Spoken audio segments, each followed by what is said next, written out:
ठीक है, देखो अभी तक हम लोग जो पढ़ लिए थे उसको एक बार रिवाइज कर लेते हैं। चैप्टर नंबर 4 स्टार्ट किए थे, बिजनेस सर्विसेज। इसके अंदर मीनिंग कंप्लीट कर लिए थे। मीनिंग वैसे कोई खास नहीं है, बस इसमें भी यही लिखा है कि बिजनेस सर्विस के अंदर वो बैंकिंग वगैरह सब इंक्लूड हो जाएगा, और सर्विस सेक्टर जो होता है वो बैकबोन होता है किसी भी बिजनेस के लिए। नेचर, फीचर और कैरेक्टरिस्टिक्स जो है ये इंपॉर्टेंट है। कितने इसके कैरेक्टरिस्टिक्स थे? 5 आई था। पहला इंटेंजिबल, दूसरा इनकंसिस्टेंसी, तीसरा इन्वेंट्री लॉस, चौथा इनसेपरेबिलिटी, और उसके बाद फिफ्थ क्या था? इन्वॉल्वमेंट, कि कस्टमर का पार्टिसिपेशन होना ज़रूरी है। फिर देखे थे difference between goods and service. फिर टाइप्स ऑफ सर्विस, कितने तरीके के सर्विस होते हैं? 3। क्या क्या 3 तरीके का service? Business service, social service और पर्सनल सर्विस। बिजनेस सर्विस मतलब वो सारे सर्विसेज जो हमारे बिजनेस को और स्मूथ कर देता है, जिससे हमारा बिजनेस और अच्छा चलता है। सोशल सर्विस मतलब समाज सेवा, जिसमें हम समाज के लिए सोचते हैं कि समाज का कैसे उपकार कर सकते हैं, उनको कैसे गरीबी से बाहर ला सकते हैं। तो उनके लिए बहुत सारे एग्जाम्पल भी हम लोग लिखे थे। फ्री मेडिकल फैसिलिटी हो गया, फ्री मील फैसिलिटी हो गया, affordable price, quality product, black marketing वगैरह नहीं करेंगे, ये सब। और पर्सनल सर्विस मतलब अपने नीड एंड वांट के हिसाब से हम लोग इसको चेंज करते हैं। तो ये सब कंप्लीट हो गया था। फिर हम लोग 5th टॉपिक पे आए थे, various categories of business service. अच्छा, ये पूनम गांधी के बुक में ना वेयर हाउसिंग नहीं है, लेकिन मैं एनसीईआरटी में चेक किया तो वो इस साल का लेटेस्ट में वेयर हाउसिंग है। तो हम लोग को वेयर हाउसिंग पढ़ना पड़ेगा। ट्रांसपोर्ट नहीं दिया हुआ है तो ट्रांसपोर्ट नहीं पढ़ना है, बाकी ये चारों चीज़ पढ़ना है: banking, insurance, postal and telecom और वेयर हाउसिंग। पूनम गांधी के बुक में नहीं है बट एनसीईआरटी में है, तो पढ़ना तो पड़ेगा। फिर हम लोग कल स्टार्ट किए थे बैंक। बैंक के अंदर हम लोग अकाउंट पढ़े थे। कितने तरीके के अकाउंट होते हैं? 5। क्या क्या नाम था? एक था सेविंग अकाउंट, फिर उसके बाद current account, recurring deposit account, फिर उसके बाद फिक्स डिपॉजिट अकाउंट, और एक मल्टीपल ऑप्शन डिपॉजिट अकाउंट। ठीक है, यहाँ तक हम लोग कंप्लीट किए थे मल्टीपल ऑप्शन डिपॉजिट अकाउंट। अच्छा देखो, जब हम लोग सेविंग अकाउंट और करेंट अकाउंट पढ़े थे तो बताओ ये दोनों में से कौन सा अकाउंट है जो बिजनेसमैन ओपन करता है? Current account. और ये सेविंग अकाउंट कौन ओपन करता है? House hold. हाउस होल्ड का मतलब होता है आम आदमी, नॉर्मल लोग जो होते हैं उनको बोलते हैं हाउस होल्ड। तो सेविंग अकाउंट। अच्छा, सेविंग अकाउंट और करेंट अकाउंट किस में बिल्कुल भी इंटरेस्ट नहीं मिलता है? करेंट अकाउंट, क्योंकि पैसा बिल्कुल भी बैंक के पास स्थिर नहीं रहता, तुरंत आ रहा है तुरंत जा रहा है, तो बैंक फिर वो पैसे को इन्वेस्ट भी नहीं कर पाता। जबकि सेविंग अकाउंट में लो रेट ऑफ इंटरेस्ट मिलता है, बहुत कम रेट ऑफ इंटरेस्ट, 0.00 ऐसा टाइप का कोई इंटरेस्ट मिलेगा। फिर उसके बाद रिकरिंग नहीं हुआ था ना अपना, ठीक है, तो इस पर आते हैं। सेविंग के अंदर ये डिस्कस किए थे कि हाउस होल्ड ओपन करेंगे, इंटरेस्ट जो होगा वो लो रहेगा, बदले में पासबुक मिलेगा, ओपन करते टाइम एक स्मॉल अमाउंट जमा करना है, 24 घंटे 7 दिन इसका एक्सेस मिलता है, एटीएम कार्ड। फिर एटीएम के थ्रू हम पैसा निकाल सकते हैं। लिमिट रहता है नंबर ऑफ ट्रांजैक्शन में कि एक दिन में 40,000 के ऊपर नहीं निकाल सकते ऐसा। करेंट अकाउंट हम लोग देखे थे। करेंट अकाउंट बिजनेसमैन ओपन करते हैं, इसमें ओवरड्राफ्ट का लिमिट मिलता है, मतलब बैंक से जाके लिमिट उन लोग सैंक्शन करवा सकते हैं अगर ज़्यादा लिमिट चाहिए तो। सेविंग अकाउंट में लो इंटरेस्ट रहता है, फिक्स डिपॉजिट में सबसे ज़्यादा रहता है, और करेंट अकाउंट में बिल्कुल नहीं रहता। कल हम लोग इसका लॉजिक भी डिस्कस किए थे कि जितना ज़्यादा टाइम बैंक के पास रुकेगा पैसा, बैंक उसको वो शेयर मार्केट में इन्वेस्ट करेगा, और जितना ज़्यादा टाइम इन्वेस्ट करेगा उतना ज़्यादा उसमें रिटर्न मिलेगा। तो करेंट अकाउंट बिजनेसमैन ओपन करता है, इसमें तो बैंक में पैसा रुकता ही नहीं है, इसीलिए इसमें कोई इंटरेस्ट मिलता भी नहीं। अब अगला 3rd लिखो, recurring deposit account. 3rd recurring deposit account. Recurring deposit account.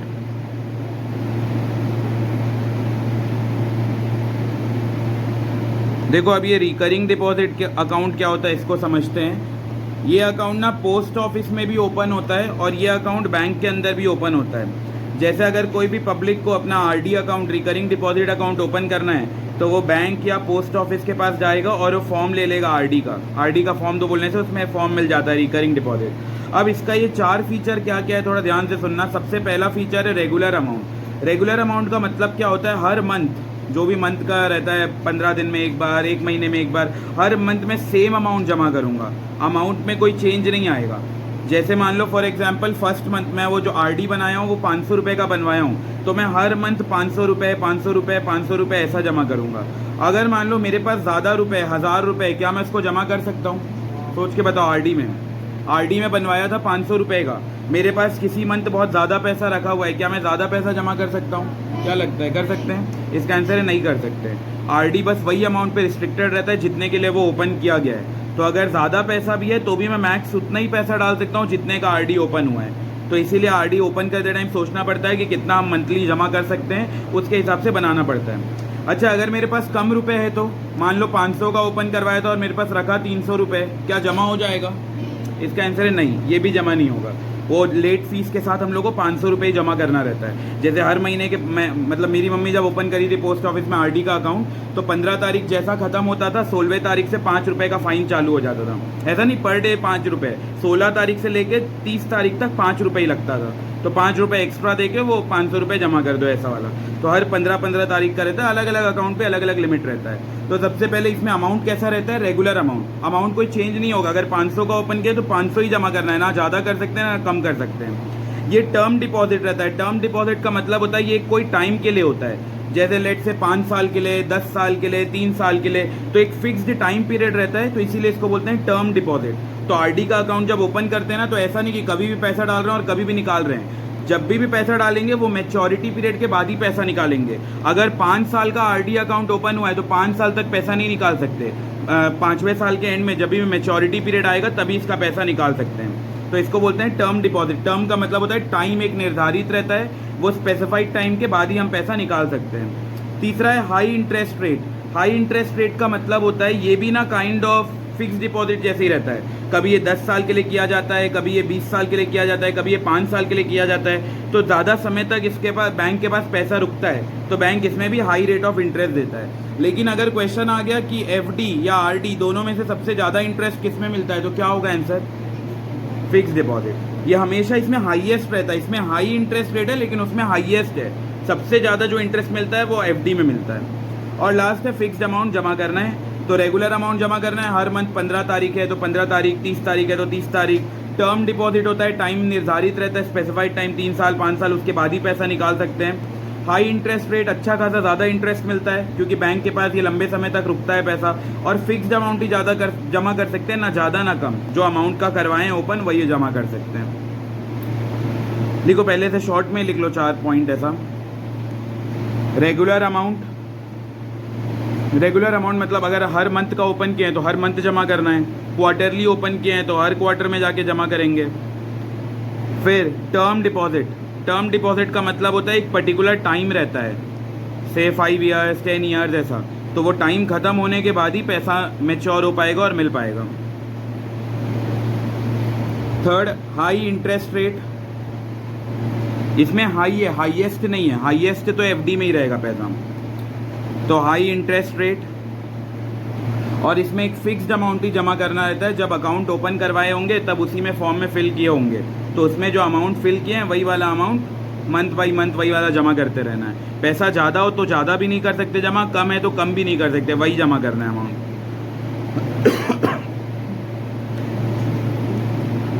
अब इसका मीनिंग लिख लो। एग्जाम में मीनिंग ना याद आए तो यही वाले 4 पॉइंट को थोड़ा इस द लिख के ये जोड़ देना पॉइंट। लिखो, a recurring deposit is a special kind of term deposit. A recurring deposit is a special kind of term deposit offered by Indian banks. A recurring deposit is a special kind of term deposit offered by Indian banks and post office. तो ये bank वाले भी ये सुविधा देते हैं और post office वाले भी ये सुविधा देते हैं। Which help the people with regular income to deposit fixed amount every month. तो लोगों को इससे बहुत इजी होता है कि वो अपना सेविंग भी कर पाते हैं। घर में रहेगा तो फालतू खर्चा हो जाएगा, तो वही अगर अकाउंट में जमा करना है और एक पर्टिकुलर टाइम के अंदर जमा करना है तो वो खर्चा भी नहीं होगा, उधर जमा होता जाएगा। Fixed amount every month into their recurring deposit account and earn interest at the rate applicable to fixed deposit. अगर एफडी 10 साल का है और जो अपना आरडी है वो भी 10 साल का है तो फिर सेम रेट ऑफ इंटरेस्ट मिलेगा। जो अगर ये 10 साल का कर रहे हैं और एफडी भी 10 साल का ही है तो वही लिखा है, रिकरिंग डिपॉजिट अगर एफडी से मैच कर रहा है तो फिर सेम रेट ऑफ इंटरेस्ट मिल जाएगा।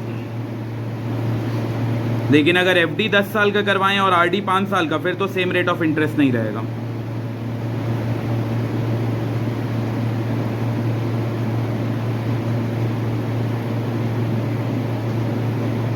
इसी को शॉर्ट में बोलते हैं आरडी। हो गया लिखना। आज संदीप नहीं आया, कब सेकेंड बैच में आएगा बोला।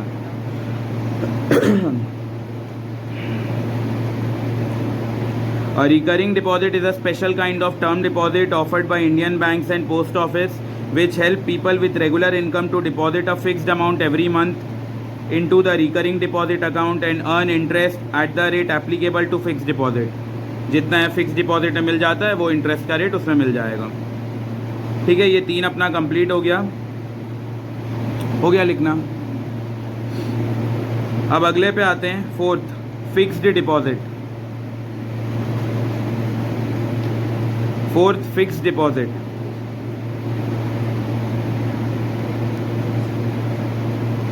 फिक्स्ड डिपॉजिट लिखो, fixed deposit is repayable after the expiry of specified period.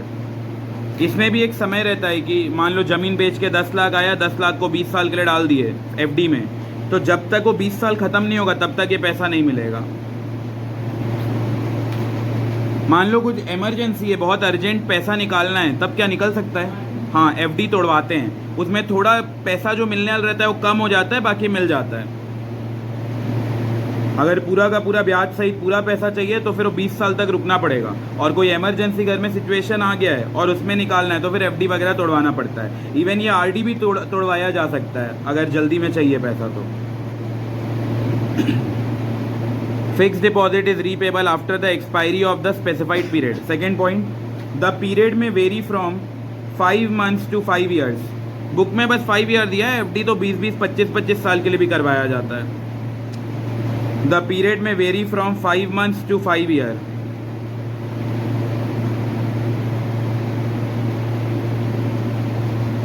जितना ज़्यादा समय के लिए करेंगे ब्याज क्या होगा? उतना ज़्यादा मिलेगा या उतना कम मिलेगा? उतना ज़्यादा मिलेगा। तो जितना ज़्यादा पीरियड के लिए फिक्स डिपॉजिट करेंगे, एफडी करेंगे, उतना ज़्यादा इंटरेस्ट मिलेगा। Longer the period of deposit, higher will be the rate of interest. Longer the period of deposit, जितना ज़्यादा समय के लिए फिक्स डिपॉजिट करेंगे उतना ज़्यादा उसमें ब्याज मिलेगा। Higher will be the rate of interest. और लिख लो, rate of interest is highest. Rate of interest is highest. इसका जो रेट ऑफ इंटरेस्ट होता है वो हाईएस्ट होता है। Rate of interest is highest.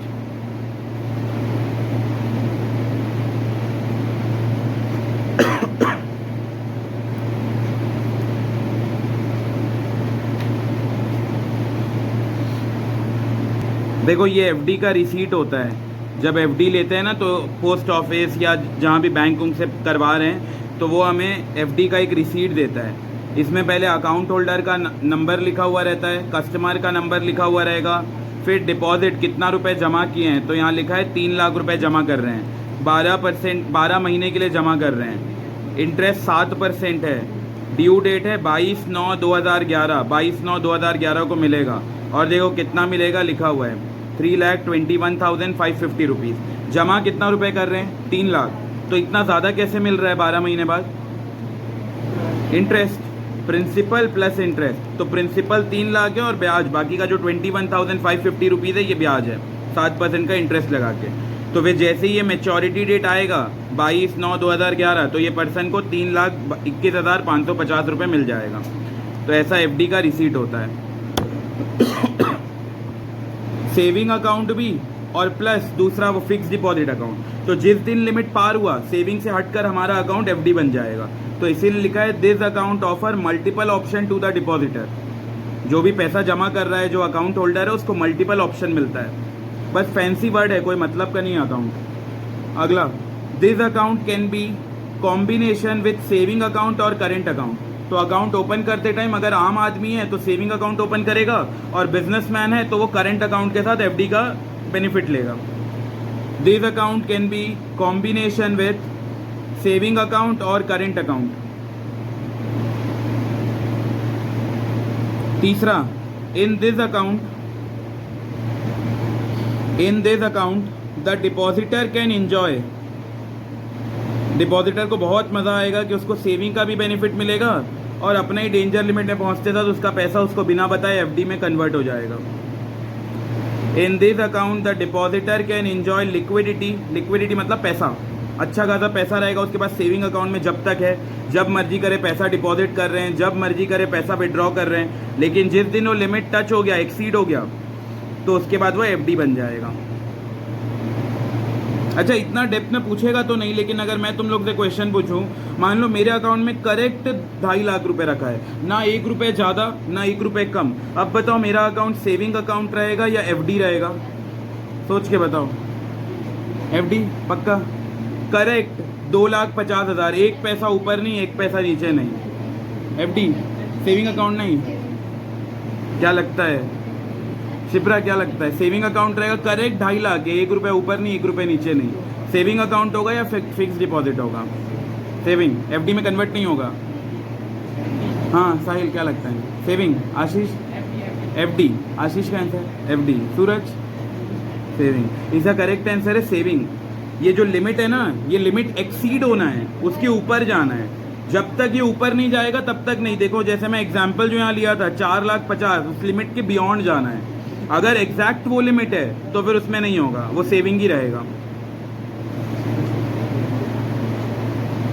तो ऐसा भी कर सकते हैं कि अकाउंट में 2.5 लाख तक आया और रोक दिए हो पैसा को, उसको 2.5 लाख के ऊपर जाने ही नहीं दे रहे। कर सकते हैं कि नहीं? कर सकते हैं ना। 2.5 लाख तक पैसा आया बैंक में, बस उतना रख दो, उसको ऊपर जाने ही नहीं दे रहे हैं। तो बताओ है कि नहीं? फिर फायदा ही नहीं ना ये अकाउंट का, फिर तो सेविंग अकाउंट हो गया। इससे अच्छा सेविंग अकाउंट ओपन कर लो, काहे ये मोड उड का अकाउंट ओपन कर रहे हो?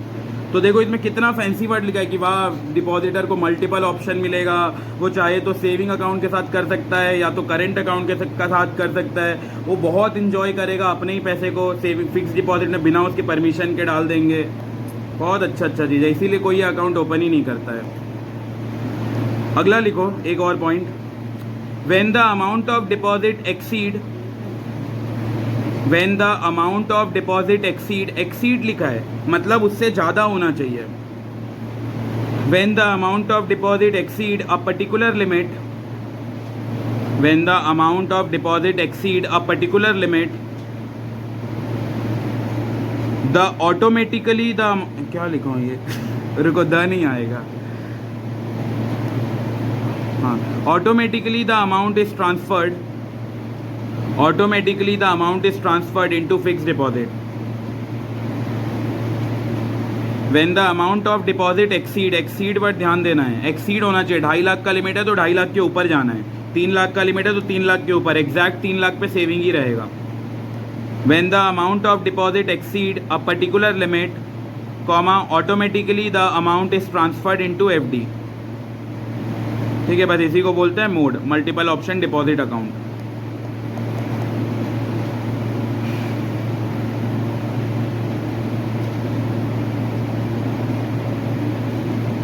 टोटल कितने तरीके का अकाउंट है? 5। क्या नाम था पहले वाले का?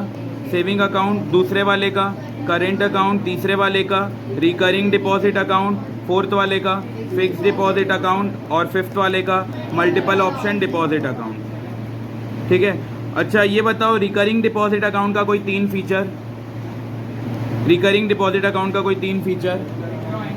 हाँ, विड्रॉ एनी टाइम बिल्कुल नहीं, वो तो टर्म डिपॉजिट होता है। हाँ, रेगुलर अमाउंट, करेक्ट, हर मंथ रेगुलर अमाउंट जमा करना है, फिर एक फिक्स्ड अमाउंट जमा करना है। ये टर्म डिपॉजिट होता है, मतलब समय के साथ रहता है, एक पर्टिकुलर टाइम, कभी भी पैसा, और हाई रेट ऑफ इंटरेस्ट मिलता है। कभी भी पैसा तो इसमें निकाल ही नहीं सकते रिकरिंग डिपॉजिट, उसमें ऑप्शन ही नहीं है, वो काइंड ऑफ एफडी जैसा होता है। फिर ये हो गया मोड। अब अगला लिखो सेकेंड टॉपिक। फर्स्ट बैंकिंग के अंदर हम लोग पढ़े टाइप्स ऑफ अकाउंट, अब अगला पढ़ रहे हैं types of banks.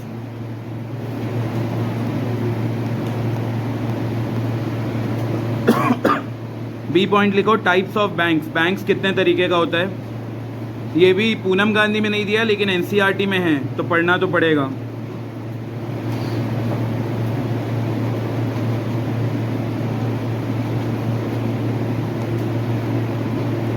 Types of banks, 4 तरीके का बैंक है।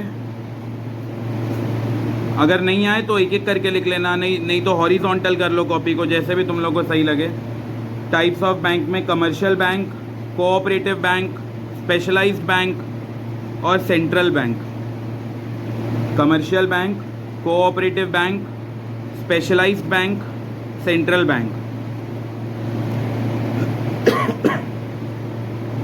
सबसे पहले आते हैं कमर्शियल बैंक पे। कमर्शियल बैंक का मतलब होता है जैसे नॉर्मल बैंक है, एसबीआई बैंक, यूको बैंक, ग्रामीण बैंक, जिससे पब्लिक जाके ट्रांजैक्शन करता है, पैसा जमा करता है, लोन की ज़रूरत पड़ती है तो लोन लेता है, तो वैसे बैंक को बोला जाता है कमर्शियल बैंक। इसमें इंपॉर्टेंट यही है, कमर्शियल बैंक इंपॉर्टेंट है और सेंट्रल बैंक है, बाकी दो नहीं पूछता है। कमर्शियल बैंक, कोऑपरेटिव, स्पेशलाइज्ड और लास्ट है सेंट्रल बैंक। सबसे पहले पे आते हैं कमर्शियल बैंक। लिखो point, these are governed by Indian Banking Regulation Act 1949। Commercial bank का भी अपना एक अलग सा कानून होता है, तो वो कानून का नाम है इंडियन बैंकिंग रेगुलेशन एक्ट 1949। हो सके तो याद कर लेना, कोट वूट करने में इजी होता है, आंसर वगैरह में अच्छा लगता है प्रेजेंटेशन अगर डेट वूट के साथ लिखो तो। बट गलत सलत मत लिखना, वही लोग बस डेट लिखा करो जिनको पूरा एग्जैक्ट ईयर वगैरह सब याद हो। इंडियन बैंकिंग रेगुलेशन एक्ट 1949, इस बैंक के तहत, मतलब इस एक्ट के तहत कोई सा भी बैंक रेगुलेट होता है। इस एक्ट में जो भी लिखा है सारे बैंक को वो सारे रूल्स एंड रेगुलेशन का पालन करना है। These are governed by Indian banking regulation act 1949।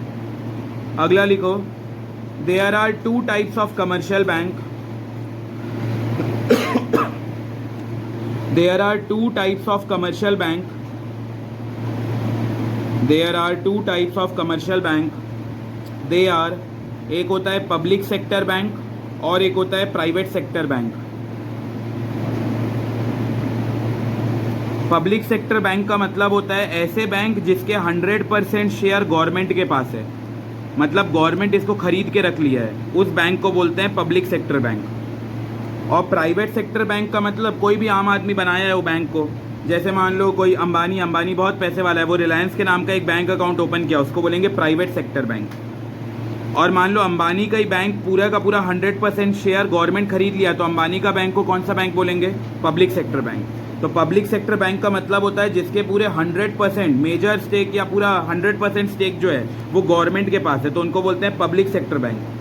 और प्राइवेट बैंक का मतलब होता है ये गवर्नमेंट के पास नहीं है, कोई आम आदमी ओपन किया है खुद के पैसे से, तो उनको बोलते हैं प्राइवेट सेक्टर बैंक।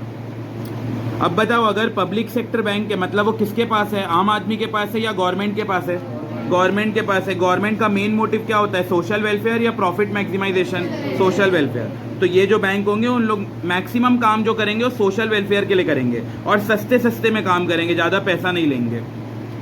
लिखो point, public sector banks are those public sector banks are those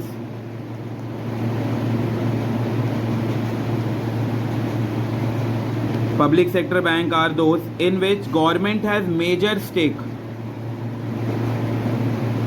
या तो पूरा 100% गवर्नमेंट के पास है या मेजर स्टेक का मतलब क्या होगा? 100% तो पूरा ही गवर्नमेंट के पास है, यहाँ लिखा है मेजर स्टेक, तो मेजर में हम लोग ये भी बोल सकते हैं 100%, और क्या बोल सकते हैं मेजर मतलब?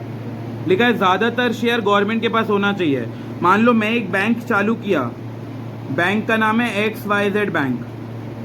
अब बताओ इस बैंक को क्या बोलेंगे, प्राइवेट सेक्टर बैंक या public sector bank? Private sector bank, क्योंकि मैं ओपन किया हूँ, मैं गवर्नमेंट तो हूँ नहीं, लेकिन गवर्नमेंट आकर खरीदना चाहता है शेयर। तो बताओ इसको कब ये बैंक को बोलेंगे पब्लिक सेक्टर बैंक? जब गवर्नमेंट कितना % शेयर खरीद लेगा? 100%। एक तो हो गया 100%, और बताओ 100 के अलावा 75, करेक्ट 51 खरीदने से क्या होगा? थोड़ा ध्यान से सुनना। मान लो 51 खरीद लिया गवर्नमेंट, तो मेरे पास कितना बचा? अगर 100% का शेयर है, 51 गवर्नमेंट खरीद लिया, मेरे पास कितना बचा? 49। अब मान लो कुछ भी डिसीजन लेना है तो किसका चलेगा? गवर्नमेंट का, क्योंकि उसके पास मेजर शेयर है। तो मेजर का मतलब बोलते हैं 51 से कितना भी हो सकता है, मतलब 51 या 51 से ज़्यादा कितना भी। अब वो 100 हो सकता है, वो 70 हो सकता है, 51 से लिमिट चालू होता है। 51 से क्यों चालू होता है, क्लियर है ना? अगर मान लो 50 उसके पास है, 50 मेरे पास है, तो क्या दोनों में से किसी एक का चलेगा? नहीं, दोनों का ही चलेगा। तो इसीलिए 51% को बोलते हैं मेजर स्टेक, यहाँ से चालू हो जाता है मेजर स्टेक। तो हम लोग चैप्टर नंबर 3 गवर्नमेंट कंपनी पढ़ोगे, उसके अंदर भी आएगा ये। Government has major stake and they usually focus on social objective, उनका मेन उद्देश्य होता है सोशल ऑब्जेक्टिव। सोशल ऑब्जेक्टिव मतलब सस्ते में काम करते हैं। देन प्रॉफिटेबिलिटी, इन लोग का प्रॉफिटेबिलिटी, प्रॉफिट कमाना उद्देश्य नहीं होता है, सोशल ऑब्जेक्टिव उद्देश्य होता है, क्योंकि गवर्नमेंट इसको कंट्रोल कर रहा है, गवर्नमेंट के पास मेजर स्टेक है। एग्जाम्पल लिख लो, SBI bank, Punjab national bank. जैसे हम लोग को अकाउंट ओपन करना है, इन लोग कोई पैसा नहीं लेते अकाउंट ओपन करने के लिए। हमें नंबर चेंज करवाना है, इन लोग कोई पैसा नहीं लेते। ATM कार्ड का अकाउंट, ATM कार्ड के लिए फॉर्म फिल करना है, कोई पैसा नहीं लेते। तो ये सब क्यों नहीं ले रहे हैं? क्योंकि गवर्नमेंट का ऑथराइज बैंक है, मतलब गवर्नमेंट के पास मेजर शेयर है। वही तुम लोग किसी प्राइवेट बैंक के पास चले जाओ, वो एक ही चीज़ का पैसा ले लेगा। तो गवर्नमेंट हैज़ मेजर स्टेक, और इसी वजह से उसका मेन उद्देश्य होता है सोशल ऑब्जेक्टिव, ना कि profitability. Example SBI bank, Punjab national bank etcetera. अगला लिखो प्राइवेट बैंक के बारे में। प्राइवेट बैंक आर, OMC का क्या मतलब था? Owned, manage and controlled. Private banks are owned, manage and controlled by private individuals. और यहाँ का जो मेन मोटिव होता है वो प्रॉफिट कमाना होता है, ना कि समाज सेवा करना। जैसे कि HDFC bank, ICICI bank etcetera.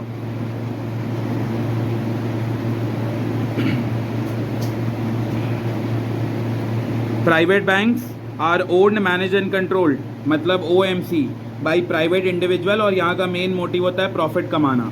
Example लिख लो, HDFC bank, ICICI bank etcetera. अब सेकंड पे आते हैं, कोऑपरेटिव बैंक। कोऑपरेटिव बैंक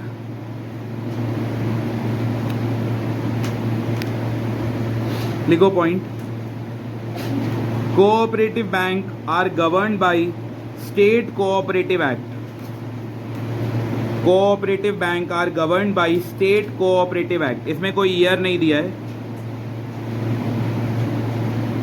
ये कोऑपरेटिव बैंक को कोऑपरेटिव सोसाइटी से रिलेट नहीं करना है। कोऑपरेटिव सोसाइटी का अलग एक्ट है, वो कोऑपरेटिव सोसाइटी एक्ट 1912 है, और ये एक उनका बैंक जैसा, उनका अलग सा एक बैंक है। तो बैंक जब बनता है तो कानून फॉलो करना पड़ता है। चैप्टर 3 अगर चैप्टर 3 पढ़े होगे तो उसके अंदर आया होगा स्टैट्यूटरी कॉर्पोरेशन। तो स्टैट्यूटरी कॉर्पोरेशन के अंदर रजिस्टर करवाना पड़ता है। तो वही अगर बैंक को बनाना है तो बैंक के लिए एक एक्ट होना ज़रूरी है। तो उस एक्ट का नाम है स्टेट कोऑपरेटिव एक्ट। अब क्या लगता है, कोऑपरेटिव बैंक सबको लोन देगा या अपने मेंबर्स को लोन देगा? अपने मेंबर्स को लोन देगा। काइंड ऑफ कोऑपरेटिव सोसाइटी जैसा ही, बस बनने के लिए उसके पास अलग सा एक्ट होना चाहिए। गवर्नमेंट एक अलग सा एक्ट लाया है, स्टेट कोऑपरेटिव एक्ट, उसके तहत वो रजिस्टर होता है। बाकी वो लोन तो अपने ही मेंबर्स को देगा। It is specially meant for providing cheap credit. सस्ते में लोन दे देता है, कम, बहुत ही कम ब्याज। और किनको देता है? अपने ही मेंबर्स को, किसी बाहर के व्यक्ति को ये लोन नहीं देता। जबकि कमर्शियल बैंक तो किसी को भी लोन दे देता है, जो आएगा उसको लोन मिल जाएगा। लेकिन ये बस जो इसके मेंबर्स होंगे उन्हीं को ही लोन देगा। और गांव वगैरह में ये अलग कोऑपरेटिव बैंक बहुत पॉपुलर है। It is an important source of rural credit. Rural मतलब गांव, क्रेडिट मतलब उधारी। तो गांव में जिनको भी लोन चाहिए रहता है, गांव में ये कोऑपरेटिव बैंक बहुत प्रसिद्ध है। एग्जाम्पल लिख लो, एग्रीकल्चर फाइनेंसिंग, खेती बाड़ी में पेस्टिसाइड वो सब खरीदने और के लिए पैसा उसा लगता है, तो फार्मर यही कोऑपरेटिव बैंक से ही लेते हैं। फार्मर मन अपना फार्मर कोऑपरेटिव सोसाइटी ओपन करते हैं, फिर वो मेंबर बन जाते हैं कोऑपरेटिव सोसाइटी के, और तब उन लोग एलिजिबल हो जाते हैं कि इस बैंक में जाके पैसा निकाल सकते हैं। Agriculture financing in India. तीसरा स्पेशलाइज्ड बैंक।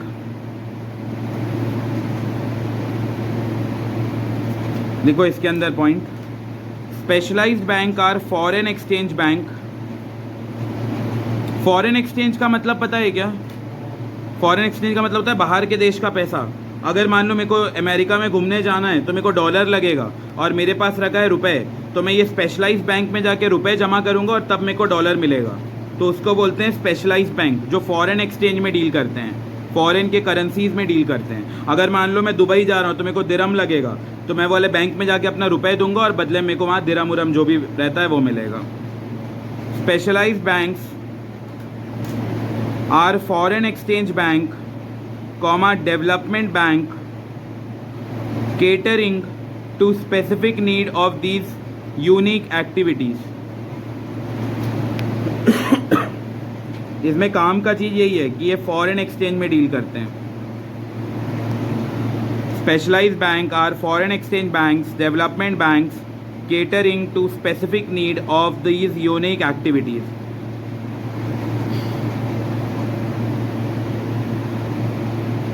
बस वो दूसरा पॉइंट लिखने का ज़रूरत नहीं है। अगला लिखो सेंट्रल बैंक। ये वैसे पूछता नहीं है तो उसमें ज़्यादा टाइम नहीं वेस्ट करना है। सेंट्रल बैंक, सेंट्रल बैंक एक कंट्री में कितना होता है? 2 होता है, 1 होता है, 3 होता है, कितना होता है सेंट्रल बैंक? एक ही होता है। हर कंट्री में सेंट्रल बैंक सिर्फ एक ही होता है, जबकि कमर्शियल बैंक कितना भी हो सकता है, इसमें कोई लिमिट नहीं है। सेंट्रल बैंक हर कंट्री का सिर्फ एक ही होता है।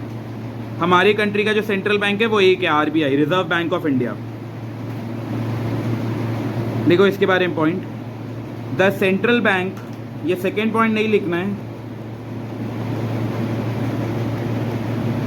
The central bank of any country, the central bank of any country supervises, control and regulate the activities of all commercial bank. मतलब ये बैंकों का बैंक है, जितने भी छोटे छोटे बैंक होते हैं उनका सबका बैंकों का बैंक है RBI. The central bank of any country supervises, control and regulate the activities of all commercial bank. मतलब जितने भी छोटे छोटे यूको बैंक है, येस बैंक है, कैनरा बैंक है, एसबीआई बैंक है, वो सारे बैंकों का बैंक जो है वो आरबीआई है। आरबीआई बोलेगा उठने तो उठेंगे, बैठने तो बैठेंगे, ऐसा। The central bank of any country supervises, control and regulate the activities of all commercial banks of that country. अगला पॉइंट लिखो, RBI also act as government banker. मतलब गवर्नमेंट को भी अगर अपना बैंक अकाउंट ओपन करना है, 12th में तुम लोग पढ़ोगे, जैसे मान लो भाजपा है, मैं मोदी का अकाउंट नहीं बोल रहा हूँ या कोई पर्टिकुलर मिनिस्टर का अकाउंट नहीं बोल रहा हूँ, भाजपा के नाम का अगर अकाउंट ओपन करना है तो ये किसी भी कमर्शियल बैंक में ओपन नहीं होगा। इसके लिए आरबीआई के पास ही जाकर अकाउंट ओपन होता है। कांग्रेस का अगर अकाउंट ओपन करना है तो उसके लिए आरबीआई के पास ही अकाउंट ओपन होगा, कोई भी छोटे मोटे कमर्शियल बैंक के पास अकाउंट ओपन नहीं होता। तो इसीलिए लिखा है जो आरबीआई है, जो कंट्री का सेंट्रल बैंक है, वो गवर्नमेंट का भी बैंक अकाउंट वही मेंटेन करता है। जितने भी गवर्नमेंट के अलग अलग पार्टीज है वो सबका जो बैंक अकाउंट है वो आरबीआई के पास होता है। एग्जाम्पल, इन इंडिया में जो सेंट्रल बैंक है वो आरबीआई है, रिजर्व बैंक ऑफ इंडिया।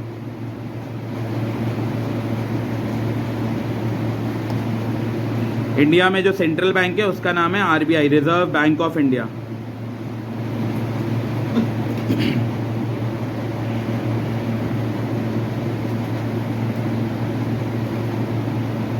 हो गया लिखना। तो 4 तरीके का बैंक है, commercial bank, cooperative bank, specialised bank, central bank. Commercial bank याद रखना है, इंडियन बैंकिंग रेगुलेशन एक्ट 1949। कितने तरीके के कमर्शियल बैंक होते हैं? 2। क्या क्या? एक पब्लिक सेक्टर और एक प्राइवेट सेक्टर। जिसमें गवर्नमेंट का मेजर शेयर हो उसको क्या बोलेंगे? Public sector. और जो owned, manage and control by private individual है उसको क्या बोलेंगे? Private sector. तो एक आध एग्जाम्पल याद रखना है। पब्लिक सेक्टर का एग्जाम्पल है एसबीआई। हमारे कंट्री का जो सबसे बड़ा बैंक है वो भी यही है, एसबीआई। एसबीआई के ऊपर कोई भी बैंक नहीं है। तो एसबीआई हो गया, पंजाब नेशनल बैंक हो गया, ये हो गया पब्लिक सेक्टर बैंक। और प्राइवेट सेक्टर बैंक हो गया एचडीएफसी और आईसीआईसीआई।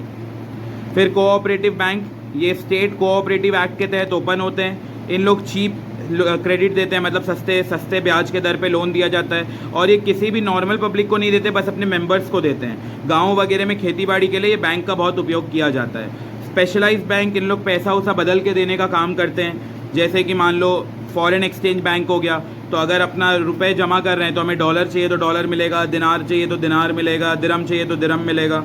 तो ये सब हो गया स्पेशलाइज्ड बैंक। और सेंट्रल बैंक, हर कंट्री में एकमात्र सेंट्रल बैंक होता है। हमारे कंट्री का जो सेंट्रल बैंक है वो आरबीआई है। यूएसए का जो सेंट्रल बैंक है वो फेडरल सिस्टम ऑफ यूएसए, वो उनका अलग बैंक है, हमारा अलग। हर कंट्री का अलग अलग सेंट्रल बैंक होता है। हमारा RBI, reserve bank of India. सारे बैंकों का बैंक जो होता है वो आरबीआई होता है। अगला लिखो third point, C point, functions of commercial bank. अब हम लोग ये पढ़ रहे हैं कि कमर्शियल बैंक का काम क्या होता है।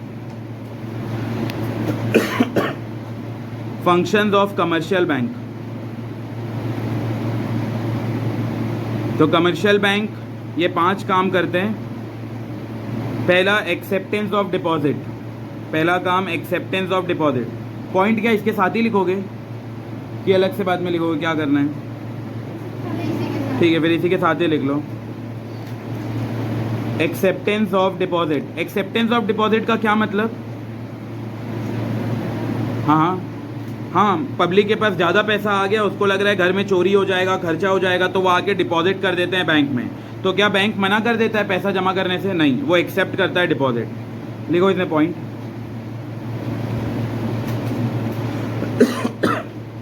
डिपॉजिट्स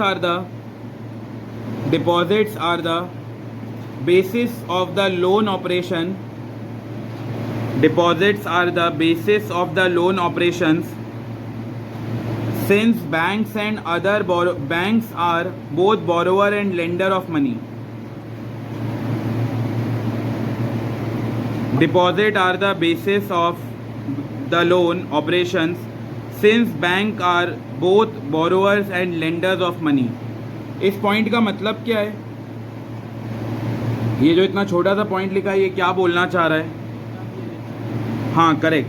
बैंक जो है वो जो भी डिपॉजिट मिलता है उसको वो आगे लोन दे देता है। कल हम लोग डायग्राम भी बनाए थे कि 1000 रुपये आया, वो 800 रुपये लोन दे दिया। तो वो बैंक जमा भी करता है पैसा, ये बोरोवर भी है, लोगों से पैसा लेता भी है, और वो लेंडर भी है। लेंडर का मतलब दूसरे लोग को लोन देता भी है। तो बैंक दोनों काम करता है, डिपॉजिट एक्सेप्ट करता है, बोरो करता है, और लोन देता है, तो उसको बोलते हैं लेंडर। और जो बैंक प्रॉफिट कमाता है वो कैसे कमाता था? बताओ। कल हम लोग एक पहला पॉइंट डिस्कस किए थे, बैंक प्रॉफिट कैसे कमा रहा था? जिन लोग को लोन दिया है उनसे क्या मिलेगा उसको? इंटरेस्ट। और जिन लोग जमा किए उनको वो क्या पे करेगा? इंटरेस्ट। तो मान लो आ रहा है 10% और जा रहा है 9%, तो बीच में कितना परसेंट बच गया? 1%। ये बैंक का प्रॉफिट है। प्रॉफिट को और क्या बोलते हैं? स्प्रेड। ब्रेड में लगाने वाला स्प्रेड। तो ये हो गया स्प्रेड। बस इतना ही लिखना है इसमें। Deposits are the basis of loan operations since banks are both borrower and lender. Second लिखो lending of funds. Lending of funds, lending का मतलब होता है उधारी देना। लेंडिंग ऑफ फंड्स, तो बैंक लोन भी देने का काम करता है। लिखो इसमें point. Second major activity of commercial bank is to provide loan and advances out of the money received through deposit. जो भी पैसा मिला है उससे ही वो लोन देने का काम कर देता है।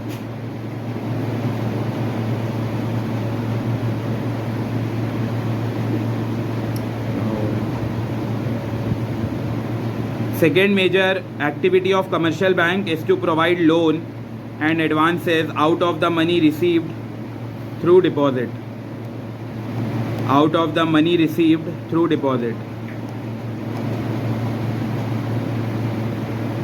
ठीक है, ये हो गया दो काम। पहला था एक्सेप्टेंस ऑफ डिपॉजिट, मतलब ये पैसा एक्सेप्ट करने का काम करता है, और दूसरा था लेंडिंग ऑफ फंड्स, मतलब ये लोन देने का काम करता है। अब तीसरा लिखो चेक फैसिलिटी। फिर ये एक बचा है ई बैंकिंग, बेनिफिट टू कस्टमर है, बेनिफिट टू बैंक है, different methods of digital payment है। हाँ बस फिर ख़त्म, फिर बैंकिंग अपना ख़त्म होगा। लिख लिए चेक फैसिलिटी, इतना लिख लो, फिर ब्रेक लेते हैं। चेक फैसिलिटी, इसके अंदर लिखो banks render a very important service banks render a very important service to their customer by collecting their check drawn on other bank। अच्छा, तुम लोगों को ये पता है, मान लो ये है यूको बैंक और ये है अपना SBI बैंक, ठीक है, और अज्यूम कर लेते हैं बचेली में SBI बैंक नहीं है, बचेली में सिर्फ एक ही मात्र बैंक है, वो है यूको बैंक। और मेरे को कोई बंदा चेक दिया है, वो चेक है SBI बैंक का, और बचेली में कोई SBI बैंक है नहीं, 10 किलोमीटर दूर किरंदुल में SBI बैंक है। अब अगर मैं यूको बैंक में ये वाला चेक ले जाऊंगा, मेरे पास चेक कौन से बैंक का है? SBI बैंक का, और मेरे घर के सामने सिर्फ कौन सा मात्र बैंक है? UCO bank. तो बताओ यूको बैंक एक्सेप्ट करेगा या मना कर देगा? क्या लगता है? करेगा एक्सेप्ट। चेक दूसरे बैंक का है, एक्सेप्ट करना पड़ेगा। बैंक ऐसा कुछ नहीं करता कि वो मना नहीं करेगा कि वो मेरा चेक है नहीं, वो उसका चेक है नहीं। तुम लोग एक आगे चैप्टर पढ़ोगे, बैंक रिकंसिलेशन स्टेटमेंट, BRS बोलते हैं इसको। ये BRS के अंदर भी ये पॉइंट आएगा कि बैंक को किसी का भी एक्सेप्ट करना पड़ेगा। वो ये मना नहीं कर सकता कि ये तो मेरा बैंक का है ही नहीं चेक। फिर वो आगे RBI को जमा करता है, सेंट्रल बैंक को, वो फिर उसके पास सबका अकाउंट रहता है तो वो डिपॉजिट कर देता है। तो इसको बोलते हैं चेक फैसिलिटी। तो कभी भी कोई बैंक मना नहीं करेगा चेक लेने से, चाहे वो किसी भी दूसरे बैंक का हो। तो ये लिखा हुआ है चेक फैसिलिटी। इसके अंदर लिखो बैंक रेंडर। रेंडर का मतलब होता है प्रोवाइड या गिव, कुछ भी लिख सकते हो। बैंक प्रोवाइड या give a very important service to their customer by collecting cheque drawn on other bank. तो बैंक मना नहीं करेगा कि किसी दूसरे का बैंक का चेक है वो मेरे बैंक में मत लाओ। किसी का भी बैंक का चेक हो, बस बैंक का चेक होना चाहिए, वो एक्सेप्ट कर लेगा। ठीक है, ब्रेक लेते हैं, फिर आगे कंटिन्यू करेंगे। हाँ।